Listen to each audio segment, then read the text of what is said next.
नमस्ते and welcome friends. आज हम चर्चा करेंगे यूनिवर्सिटी कैंपस में होने वाले प्रोटेस्ट, उनके कारण और उनके परिणामों की। और इस चर्चा के लिए हमारे साथ है राहुल तिवारी, जो एक जेएनयू जवाहरलाल नेहरू यूनिवर्सिटी के स्कॉलर भी हैं और एक बहुत ही वेल रिसर्च किताब द प्यूरिटन मूवमेंट के लेखक भी हैं। ये पुरिटन मूवमेंट की अगर बात करें तो ये किताब वो है जिसमें वेस्ट की यूनिवर्सिटीज की इवोल्यूशन के बारे में सच्चाई को उजागर किया है। तो हम शुरुआत करते हैं। नमस्ते राहुल जी, आपका बहुत बहुत स्वागत है। नमस्ते नमस्ते मैडम। अ, राहुल जी, अगर हम देखें कि अमेरिका में डोनाल्ड ट्रंप के दोबारा आने के बाद जो कोलंबिया यूनिवर्सिटी की जो ग्रांट थी, जो है 400 मिलियन के करीब थी, वो रोक दी गई है। और वहां जो प्रोटेस्ट हुए थे, प्रो हामास के प्रोटेस्ट, अगर हम दर्शकों को बताएं हामास के बारे में, तो हामास एक टेररिस्ट ऑर्गेनाइजेशन है जिन्होंने 7 अक्टूबर 2022 में इसराइल में घुसपैठ की थी और 250 के करीब लोगों को बंधक बनाया था और अनगिनत लोगों को की हत्या की थी। तो उनके सपोर्ट में एक तरह से प्रो हमास जो है प्रोटेस्ट हुए हैं यूनिवर्सिटी में, कोलंबिया यूनिवर्सिटी में। उसका जो नेतृत्व कर रहे थे वो जो है अभी रिसेंटली जो है एजेंसीज द्वारा डिटेन किए गए हैं। तो अगर हम अब देखें तो हम जो ट्रम्प का 2.4 का जो टाइम है, तो उसमें ऐसा लग रहा है कि ये डिटेंशन जो है ये वन ऑफ द केस रहेगा, या we will see a pattern, और इसके आगे भी कुछ होगा। और कैसा एक अमेरिकन नागरिक इसको कैसे देखते हैं? जी राहुल जी। जी थोड़ा आवाज आपकी कटी, क्वेश्चन रिपीट कर सकते हैं क्या अगेन? या श्योर। अब मैं ये कह रही थी कि जो अब ट्रम्प का 2.0 हम कहते हैं, जो दोबारा ट्रम्प का टाइम शुरू हुआ है, तो उसमें ऐसा लग रहा है कि ये जो अभी डिटेंशन हुई है, जो प्रोटेस्ट जो हुए थे, यूनिवर्सिटी प्रोटेस्ट, उसके खिलाफ जो एक्शन लिए गए हैं, जैसे वो जो ग्रांट्स हैं, डोनेशंस हैं कोलंबिया यूनिवर्सिटी की, वो रोक दी गई। और साथ साथ में वहाँ के जो स्टूडेंट जो लीडर थे, छात्र नेता जिन्होंने इसमें प्रो हमास प्रोटेस्ट में भाग लिया था, नेतृत्व किया था, उनको अरेस्ट किया गया है। आई थिंक डिटेन किया गया है उन्हें जांच एजेंसियों द्वारा वहां की। तो आपको क्या लगता है, ये एक ही केस होगा या इस तरीके का एक पैटर्न चलेगा और भी एक्शन हो सकते हैं? और इसको अमेरिकन जो है एक नागरिक, वो कैसे देखता है? सो इन दिस रिगार्ड, आपका जो क्वेश्चन मैं समझ पाया, ट्रम्प ने जो एक्शन लिए इन कंटेक्स्ट ऑफ वो कोलंबिया यूनिवर्सिटी के फंडिंग वगैरह के इन सब रिगार्डिंग, बेसिकली कोलंबिया यूनिवर्सिटी नहीं है। एक बार थोड़ा इसका ब्रीफ मैं बता देता हूँ इस पूरे प्रकरण के बारे में। पहला तो ये है कि ये प्रोटेस्ट कभी अभी नहीं हो रहा। ये जिस दिन अक्टूबर 7 को 2023 में ये हमास ने अटैक करा था, तो जैसा आज का जो ग्लोबलाइज वर्ल्ड है, इसमें कोई भी चीज इंडिपेंडेंट नहीं है, सारी चीजें इंटरकनेक्टेड हैं। तीन तरह के जो विचार हैं जो आज के समय मतलब बेसिकली रेडिकल सोच को आगे बढ़ा रहे हैं, चाहे वो रेडिकल अपना कम्युनिस्ट हो गए, रेडिकल इस्लामिस्ट हो गए, रेडिकल अपना ग्लोबलिस्ट हो गए।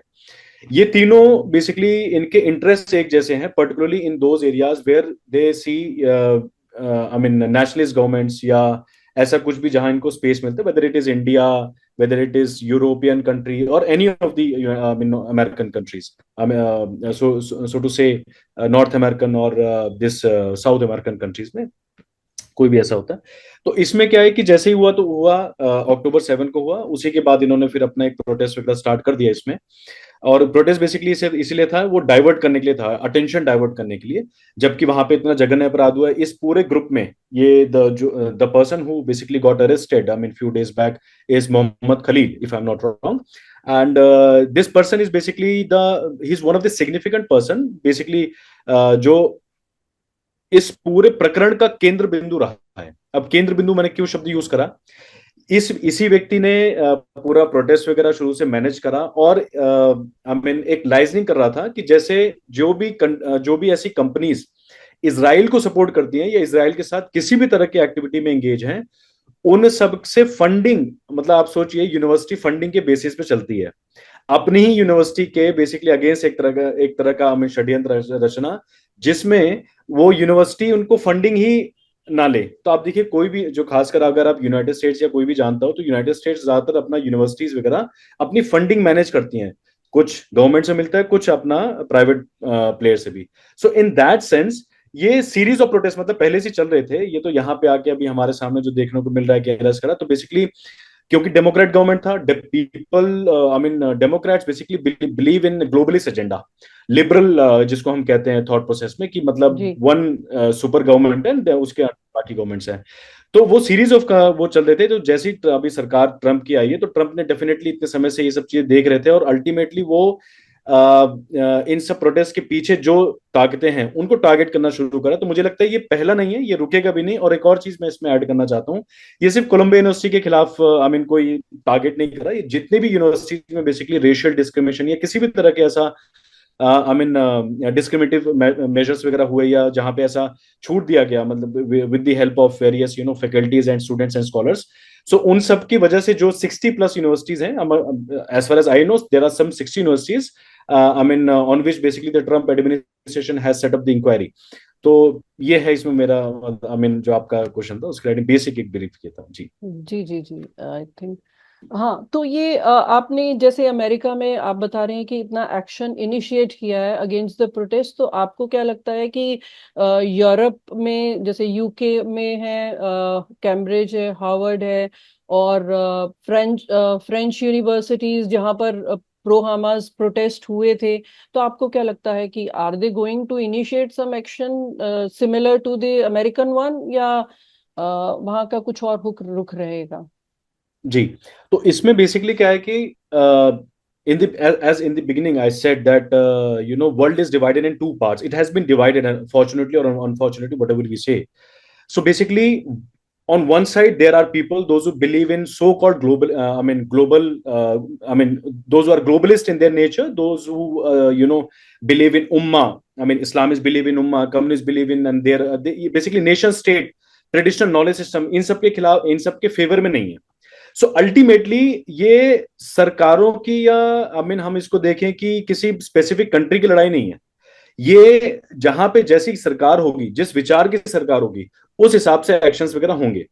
और अभी जैसे अगर हम देखें कि अब यूके में जो लेबर पार्टी की जैसे गवर्नमेंट है, या उनके कॉलिशन वगैरह में बना हुआ है, तो बेसिकली हमें मतलब ये डिपेंड करेगा कि कौन सी, इटली में डेफिनेटली जो इटली की प्राइम मिनिस्टर है, तो वो डेफिनेटली हो सकता है इसके ऊपर वहां पे हो तो उसके हिसाब से एक्शन वगैरह लें। ये डिपेंड करता है कि आइडियोलॉजी क्या है। I mean the kind of ideology I mean political party is having, that definitely caters to such kinds of I mean activities, or I mean the penalties that such governments take on such I mean destructive people. Yes, जी so जी that varies. हाँ जी हाँ, जी, I have read your book. आपने जो है जो यूके की भी जो यूनिवर्सिटीज हैं उनके बारे में, उनकी इवोल्यूशन के बारे में भी बहुत काफी वेल रिसर्च जो है आपने, आपकी स्टडी रही है। तो अब हम पर देख रहे हैं कि लेबर गवर्नमेंट आने के बाद जो है रेडिकल एलिमेंट्स को आप देखेंगे कि उनको ज्यादा जो है एकोमोडेट किया जा रहा है। तो I think this is also going to affect the kind of like campuses, और वहाँ की पढ़ाई और वहाँ के प्रोटेस्ट, और जो कल्चर जो है यूनिवर्सिटी में रहेगा, उसका बहुत कुछ असर पड़ेगा। जी जी। ऐसा है कि जैसे मेरी बुक में भी, और I mean snakes in the Ganga, मैं सिर्फ हर बार जैसे इसमें स्नेक्स इन द गंगा है, अपना राजीव मल्होत्रा जी की बुक है। जी जी इसमें भी इन्होंने स्पेसिफिकली जैसे सीआरटी, अभी ट्रंप ने क्रिटिकल रेस थ्योरी के खिलाफ बहुत स्पेसिफिकली उसको टारगेट करा, उसको बताया। असल में क्या है कि एक जो यूनिवर्सिटीज में एक बड़ा सेगमेंट, आई मीन एक हमें चेंज जो देखने को मिलता है, वो क्रिटिकल रेस थ्योरी के एवोल्यूशन, आई मीन इमरजेंस के बाद हुआ। उसके बाद लगभग जो ऐसे एक सेगमेंट हुआ, जो कि पूरा मतलब मैंने जैसे पहले भी बताया कि जो segment globalist in their nature, जो नेशन स्टेट को बिलीव नहीं करता, जो ट्रेडिशनल वैल्यू सिस्टम को बिलीव नहीं करता, तो ultimately this is the I mean war of narratives, this is the war of civilisation, this is the war of I mean your I mean traditional existence. तो ये जितने I mean labour party वाले हो गए, या radical Islamist हो गए, या रेडिकल कम्युनिस्ट हो गए, तो ऐसे स्टेट्स में जहां इनको जगह मिलती है, जहां particularly if I would like to say states where there is democracy, whether it is India और यूके और वेर एवर। तो वहां पे ये बेसिकली अपना मिलकर चलते हैं, क्योंकि they know the fact that there is a challenge, there is a challenge from nationalist, there is a challenge from traditionalist, and there's also I mean good challenge from people those who believe in their native practices. So that is why it is basically the interest, of all the three kind of segments that drives them together in order to fight against the nationalist, people, those who are so called, those who are called conservative in that And nation. Ji ji. they can abuse the freedom of expression, which is like, in democracy you have it, right to protest, and right to freedom of speech is there, so they can जी जी. say anything, they can do anything. So हाँ जी, हाँ जी. Rahul ji, we have seen that campuses, they have been protesting, like there have been campus protests many a times. And you will see, as you have mentioned, there are radical Islamists, there are radical leftist also within the campus, within the protest. So what do you think? I mean, अगर हम इन recent इनकी बात करें, जो pro Hamas protest की बात करें, तो आपने देखा होगा कि जो है most of them are on scholarship, और वो बाहर के जो है स्टूडेंट्स या बाहर के छात्र रहे हैं। तो क्या कुछ यूनिवर्सिटी के अंदर कुछ ऐसा सिस्टम है कि इसी तरीके के रेडिकल जो है इस्लामिस्ट, या उनको ज्यादा एक बायस तरीके से उनको जो है एडमिशन मिल जाता है, या फिर वो यूनिवर्सिटी में आने के बाद कैंपस में जो है रेडिकलाइजेशन से एक्सपोज होते हैं, मतलब एक्सपोजर उनका वहां पर होता है? What do you think? जी विनय जी, तो बेसिकली क्या है कि यूनिवर्सिटीज को अगर हम सही से समझें, तो वेदर इट इज इंडिया और any other I mean any other university in any of the I mean countries, वहां क्या है, ये एक बेसिकली इट्स अ प्रोसेस। ये प्रोसेस आपका स्टार्ट होता है from school education. School education में इफ यू कंसिडर, मतलब समझाने के लिए जैसे व्यूअर्स को, if you talk about India, तो भारत में अगर आप देखेंगे कि भारत में स्कूल एजुकेशन कैसा रहा है, स्कूल एजुकेशन में शुरू से लेके एक ही विषय के ऊपर, मतलब ये कि आई मीन प्रोपेगेंडा थ्योरीज या बाकी तरह की ऐसी बातें करते हैं, तो वो it starts from the very beginning, which is basically the school education. हम देखने को भी मिलता है जैसे यूनाइटेड स्टेट्स में भी ये जेंडर के ऊपर, जैसे अभी LGBTQ and I mean queer community के ऊपर बहुत ज्यादा डिस्कोर्स वगैरह वो स्कूल में सबसे पहले इनिशिएट हो रहा है। वो कैंपसेस में बात आ रहा है, स्कूल में उसको स्कूल में जब कर देते हैं, उसके बाद वहां प्रोसेस शुरू होता है। I mean the seed is basically planted in the schools. The second process is basically to bring them to the universities. तो वहां पूरा एक चैनल है, it's an ecosystem in itself. और इसमें जो I mean actors those who play good role, उसमें basically आपका स्कॉलर्स हो गए, फेलो स्टूडेंट्स हो गए एंड फैकल्टीज हो गई। ये पूरा एक इकोसिस्टम एक मिलकर काम करता है, जिसकी वजह से हमें देखने को मिलता है यहाँ पे ये जो भी हो रहा है यूनाइटेड स्टेट्स में, या हमें भारत में कभी देखने को मिलता है, जो कि इन वेरियस यूनिवर्सिटीज कभी प्रोटेस्ट हो रहा है, कभी कुछ हो रहा है। तो ये हमें जो देखने को मिलता है, ये आई मीन ये रिजल्ट है। I mean this is the fruit that we are getting. ये रिजल्ट है, ये और कुछ नहीं है, क्योंकि पूरा प्रोसेस चलता है, स्कूल से शुरू हुआ, देन फिर कॉलेज में आए। कॉलेज में अगर आई मीन स्टूडेंट्स बॉडीज ना भी हो, तो वो रोल कौन प्ले करता है? वो रोल प्ले करते हैं हमारे यूनिवर्सिटीज के जो फैकल्टीज हैं। वो डे वन से उसको आई मीन पढ़ाना, और उस हिसाब से लेक्चर। जैसे मैं आपको अगर पॉइंट आउट करूं, तो मेरी जैसे बुक में इवेंट्स इक्वालिटी लैब से, जिसने कास्ट के ऊपर बहुत ज्यादा आई मीन प्रोपेगेंडा एस्टेब्लिश करने का प्रयास करा इन यूएस जी यूनिवर्सिटी, जी जी। इसमें आप देखेंगे तो मतलब series of I mean events या सेमिनार्स प्रोग्राम्स, आपने ये भी सुना होगा स्मैश ग्लोबल हिंदुत्व। जी तो इन सब के ऊपर आप देखेंगे कि ये लेक्चर्स के माध्यम से, ये डिस्कशंस के माध्यम से, डिफरेंट डिफरेंट आई मीन जो एक्टिविस्ट हैं उन सबको ला कर, और डिफरेंट आई मीन एक ही स्टोरी को डिफरेंट आई मीन पर्सपेक्टिव से दिखाकर वो सेंटिमेंट्स को भड़काने का प्रयास करते हैं। And this is how they create their own cadre. And ये एवर ग्रोइंग प्रोसेस है, which needs to be stopped with due course of time and with the help of our I mean academia and other concerned individuals. जी. Right, right. So, do you think there is an influence of foreign universities जो हमारे Indian campuses में जो protest का culture, और we have a history of protest जो है वो शुरू से ही थे, या जी जी. कुछ influence है foreign universities का? उनके प्रोटेस्ट का स्पेशली? मैं तो कहूंगा कि फॉरेन यूनिवर्सिटीज का पूरा पूरा इन्फ्लुएंस है। 1% भी आप अगर जैसे मैं जेएनयू की बात करूं, सो ऑल्दो जेएनयू में बहुत एमिनेंट स्कॉलर्स वगैरह साइंटिस्ट वगैरह यहाँ पे अभी भी हैं और पहले भी पढ़ाई करके गए हैं। लेकिन अगर इसकी इंसेप्शन की बात करें तो शुरू से आप देखिए कि ये पूरा यूनिवर्सिटी जो है वो कैम्ब्रिज का लगभग एक करिकुलम और आई मीन स्कूल, जैसे आई मीन बाकी यूनिवर्सिटीज में डिपार्टमेंट्स होते हैं, यहाँ पे स्कूल होता है। तो उसका I mean structure, the very structure is based on this Cambridge university. Apart from that आप देखेंगे कि उसमें जो पहले थिंकर्स कौन थे, पहले ऐसे फैकल्टीज कौन थे, तो मोस्ट ऑफ द फैकल्टीज या तो बाहर से ही पढ़े हुए थे या तो वहां की फैकल्टीज को एंगेज करा होता है। जेएनयू ही एक अभी के अशोका भी काफी ज्यादा कोलैबोरेशन वगैरह में है, लेकिन जेएनयू का कोलैबोरेशन सबसे ज्यादा है पूरे भारत में विद फॉरेन यूनिवर्सिटीज। अब फॉरेन यूनिवर्सिटीज का भी क्या होता है कि हमने कभी अभी आजकल हम देखने को मिलता है कि Indian knowledge system self food के ऊपर बहुत काम होने का प्रयास चल रहा है। तो लेकिन अब अभी तक इसके पहले इस पे काम ही नहीं हो गया। जितना भी हमारा करिकुलम है, जितना भी हमारा सेटअप है, सारा का सारा setup basically it was borrowed from the western countries only.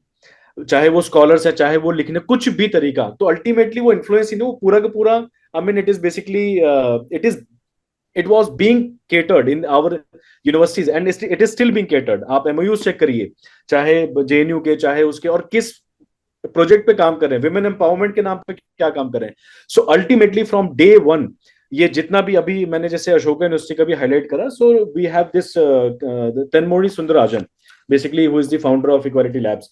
So how many times she visited, I mean through I mean via online medium, how many times she gave lectures in our Indian universities that should be looked at.